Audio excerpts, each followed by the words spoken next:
цаана ITM-ийн сайт Монгол улсын улс төр нийгмийн эдийн засагт болсон онцлог нэг үйл явдлыг таймлан ярьж тухайн үйл явдлын эргэн тойронд болон цаана ямар үйл явдал өрнөж байгаа вэ гэдэг ийм шинэ контентыг эхлүүлээд байна. Өнөөдөр тэгвэл бид хэд энэ 7 хоногт болсон онцлог нэг үйл явдлыг таймлан ярихаар бэлдсэн нь нийслэлийн засаг дарга Нямбатарыг огцруулсан энэ үйл явдлыг талаар ярилцахаар ярилцах бэлэн болсон байна.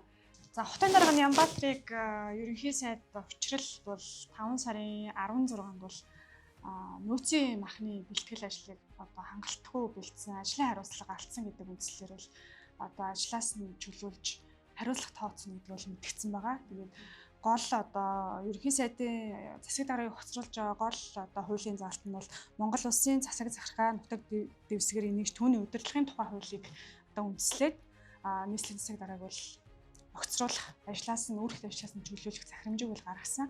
Захирамжууд өнгөрсөн хагас өдөр бол чөлөөлнө гэдгээ мэдгдсэн ч даваа гарагт бол албан ёсоор бол захирамжийг нийслэлийн засгийн газрын хэрэгжлэх газрын дарга энэ хоёр бол нийслэлийн засаг даргын хамт газрын албан тушаалтнуудад танилцуулснаар нийслэлийн засаг дарга Нямбатарыг бол албан ёсоор албан тушаалаас нь чөлөөлж байна гэдгийг мэдгдсэн. Тэгэхээр хуульд бол дээд шатны шууд удирдлага бол бүх шатны засаг дарга нарыг бол чөлөөлөх, огцруулах бол хуулийн заалттай юм лээ.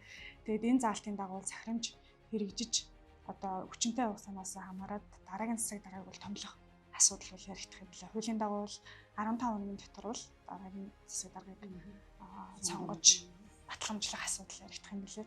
Тэгээд нийслэлийн засаг даргаыг огцруулж байгаа гол үндэслэлээ бол ерөнхий сайд бол нөөцийн махтай бол нэлийн холбооч тайлбарлсан. Тэгээд тухайн нутаг дэвсгэр дээрх тэр махны нөөц бүрдүүлэлтийг бол засаг дарга нар хариуцж ажиллахаар бол засгийн газрын хуралдаанаас тийм тогтоол баталсан гэдэг юм лээ. Тэгээд Нямбатар засаг дарга болохоор нөөцийн мах бүрдүүлэлтийг иргэдийн мах худалдан авалтыг төвчлийн үеэр худалдан авалтуудыг хийсэн байна гэдэг тэр баримтуудыг бас нэлийн баримттай үндэслэж яриад байгаа. Тэгээд иргэдийн худалдан авдаг зах худалдааны төвүүдээс нөөцийн мах бэлтгэх компаниуд бол нөөцийн татаж авсан бүрдүүлсэн. Энээс болоод махны үн бэлтчихлээ. Энэ үн нь бол явж ажил хариуцж байгаа албан тушаалттай шууд холбогдно гэдэг бол үндслийг тавиад байгаа. Гэхдээ бол цаанаа бол бас улс төрийн шалтгаан нөхцөл байсан байж магадгүй гэдэг бас улс төрийн өрөөнд ч ярьж байгаа. Хэвлүүдч бичсэн тий. Тэгэхээр цаад улс төрийн нюанс нь чухам юу байсан бэ гэдгийг манай улс төрчид тий улс төрийн өрөөнийхэн чухам юм ярьж байгаа. Ер нь бол баг Нямбатарыг огцруулах ажил Монгол Ардын нам дотроос эхэлсэн гэж хэлж болно.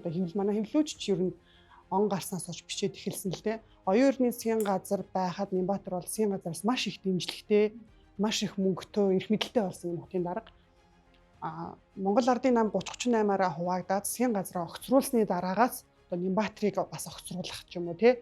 Нийслэлийн намын даргыг авах, нийслэлийн засаг даргыг авах ажил ингээд ер нь Монгол Ардын нам дотроос эхэлсэн хэвлэл мэдээллийн байгууллагуудаар дамжуулсан хэрэгжүүлж байгаа бүх төсөл хөтөлбөрийн болохгүй байна, мөнгө угаасан, мөнгө идсэн гэдэг ийм хэвлэл мэдээллийн хэрэгслүүдээр ч маш их гарсан улс төрчид ч Монгол Ардын намын олон холчоод байгаа 38-ын талынхан ч бас их ярьж эхэлсэн л дээ.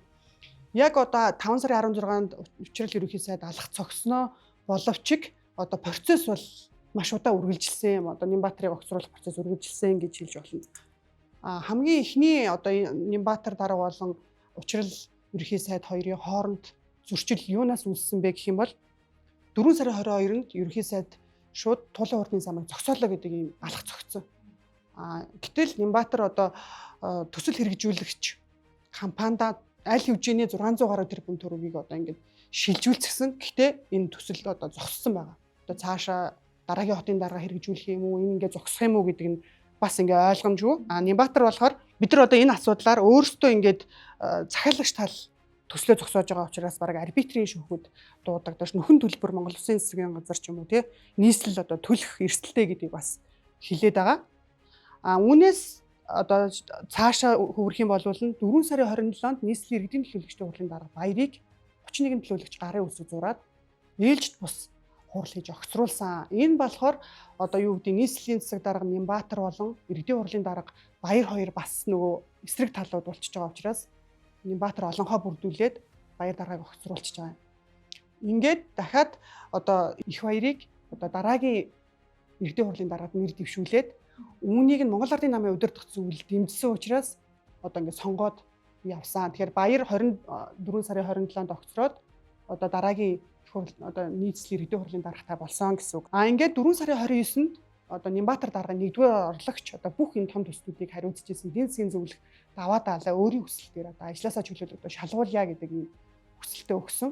Яг тэгэхээр даваа даалаа бас энэ туулын урдны зам болон нийслэл хэрэгжүүлж байгаа нэлээд хэдэн төслүүдээс эхнэр болон ер нь хамаарал бүхий компаниараа дамжуулаад 6.6 тэрбум төгрөгийн одоо завшилсан байна гэдэг мэдээллийг цагдаагийн ерхий газраас өгөөд хэвлэлийн урал хийсэн шүү дээ. Тий, авилгатай тэмцэх газраас мэдээлэл өгсөн тий.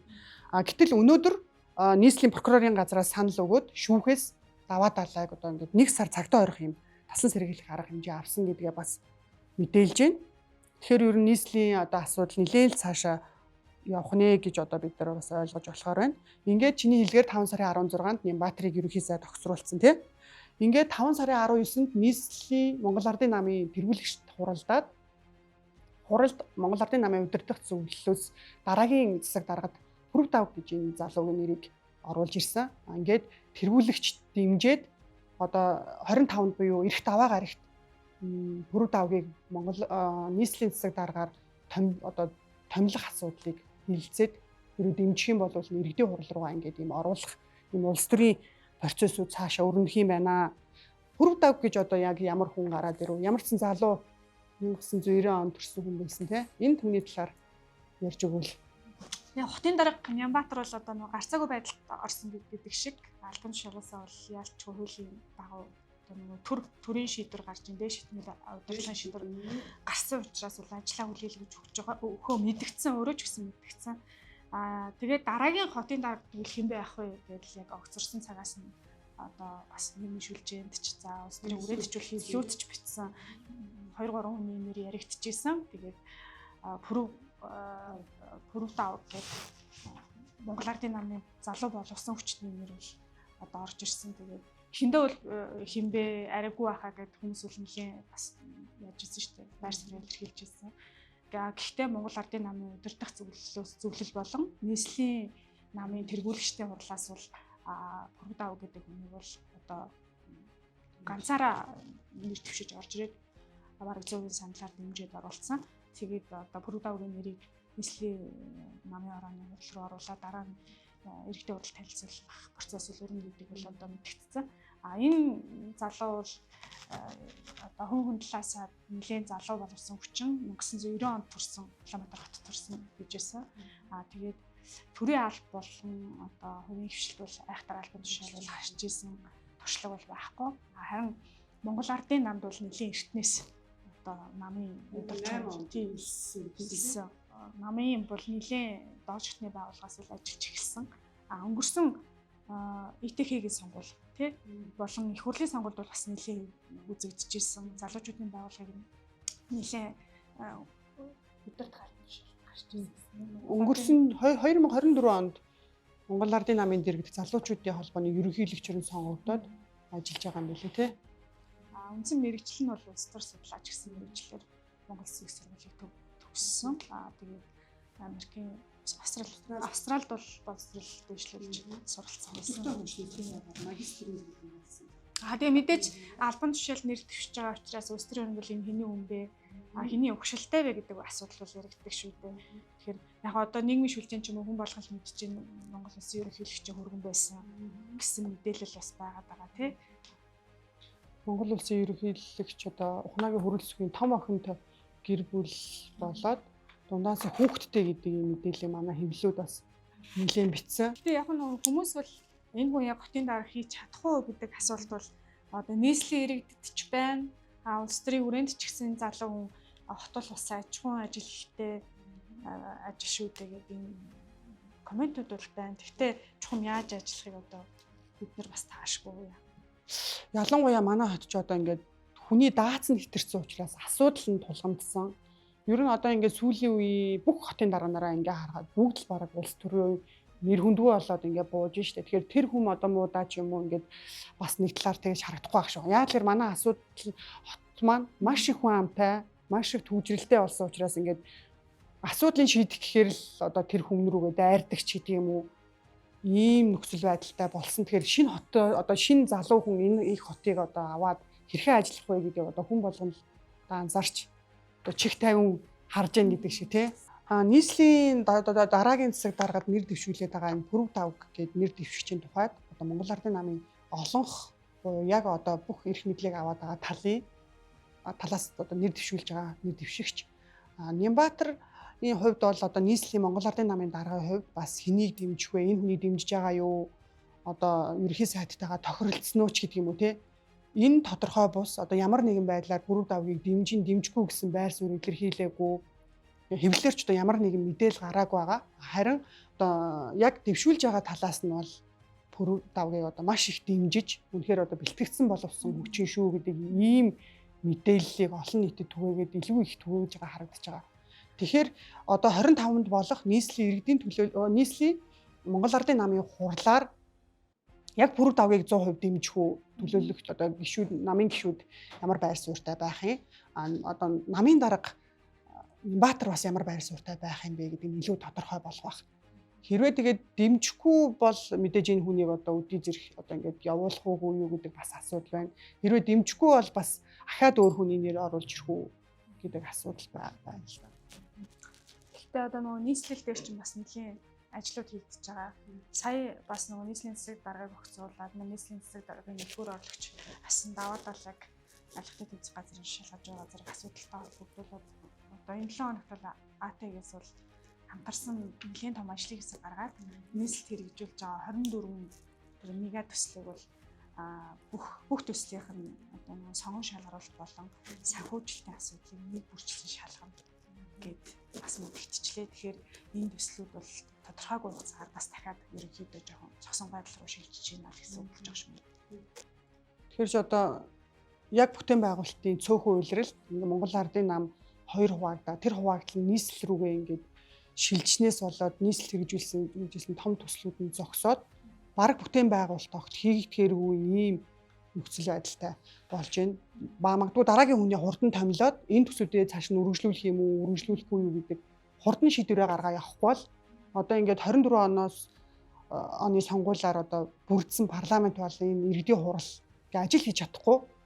Ерөөсөө л ингээд улс төржилт дунд ийм гатсан 2 жилийг бид нар бараг ингээд өнгөрөөчлөө. Тийм. Нийслэлийн засаг дарга огцруулчлаа. Тэгээд Нямбатар дарга бол нийслэлийн засаг даргаас огцорч юм. Гэхдээ нийслэлийн Монгол Ардын намын хорогоо бол даргалж байгаа тий. Тэгэхээр энэ даргын албан тушаалыг бас мөн давхар авах ажил бас нам дотор нь өрнөж магадгүй юм шиг. Ер нь өрнөж байгаа тий. Ялангуяа нөгөө барилга хот байгуулалтын сайд Бат Амгалан бол Нямбатар хоёрын хооронд одоо зөрчил байгаа гэдэг манай үзэгчид сошиалоор хэл мэдээллийн хэрэгслээр юм харсан баг.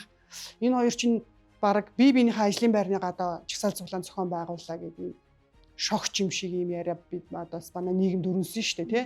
Тэгээд одоо Нямбатар даргыг нийслэлийн засаг даргаас огцруулсан ч энэ хүн бол Монгол Ардын намын нийслэлийн Монгол Ардын намын дарга.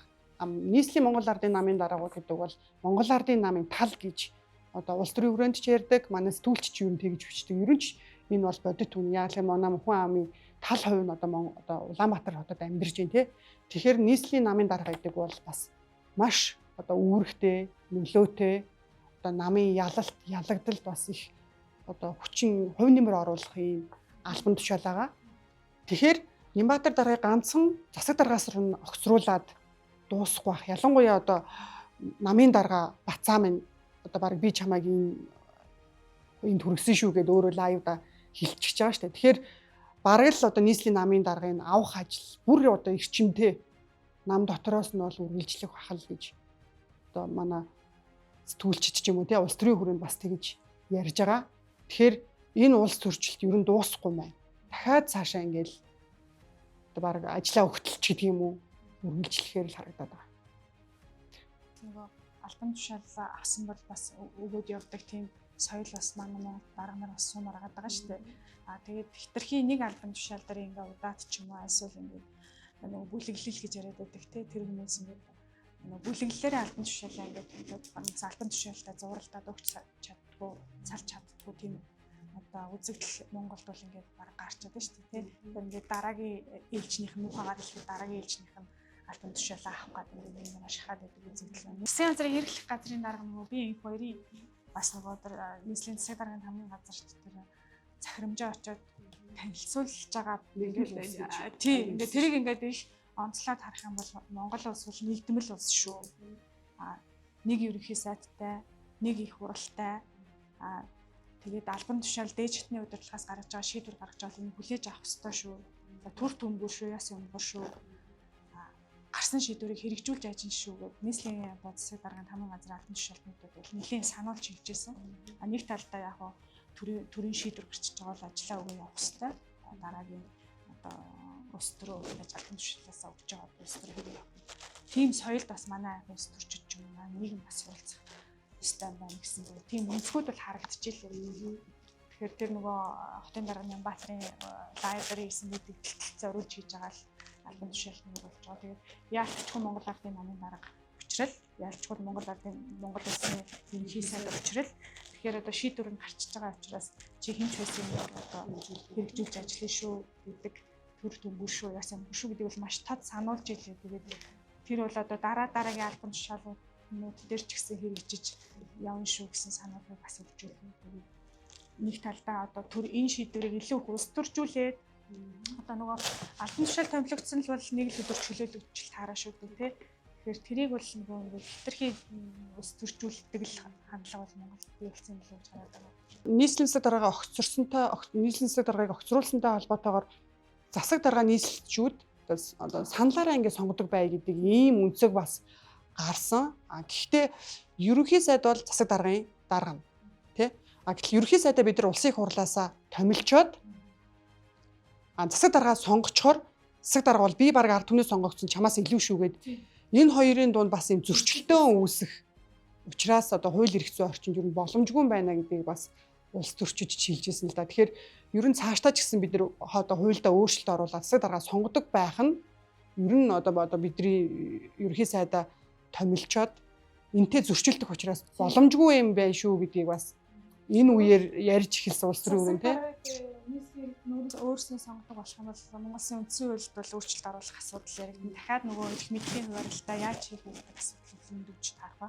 Монгол Улсын ерөнхийлөгч би бүх ард түмнээс сонгогдсон шүү гэж парламент ч юм уу ерөнхий сайдад бол ингээд өөр даалгавар өгтөө сануулж хэлдэг. Тэгэл агаар ажилланы процесс өрнөж явна. Нийслэл баг нэг бэлгчтэй болчихно шүү дээ. Өөрчлөлтийг болох юм байна. Нийслэлийн засаг даргаыг огцруулсан ерөнхий процесс үйл явдал бол иймэрхүү өрнөлөө. Тэгээд эх 7 хоногт бол тэгэхэд энэ процесс руу дахиад үргэлжлэн явах тодорхой. Эх 7 хоногт нийслэлчүүд шинэ засаг даргатай болж чадах уугүй юу гэдэг бол бас асуултын хэмжээ хэвээр байгаа. Тэгээд эх 7 хоногт шинэ сэдвээр иргэ уулзцгаая.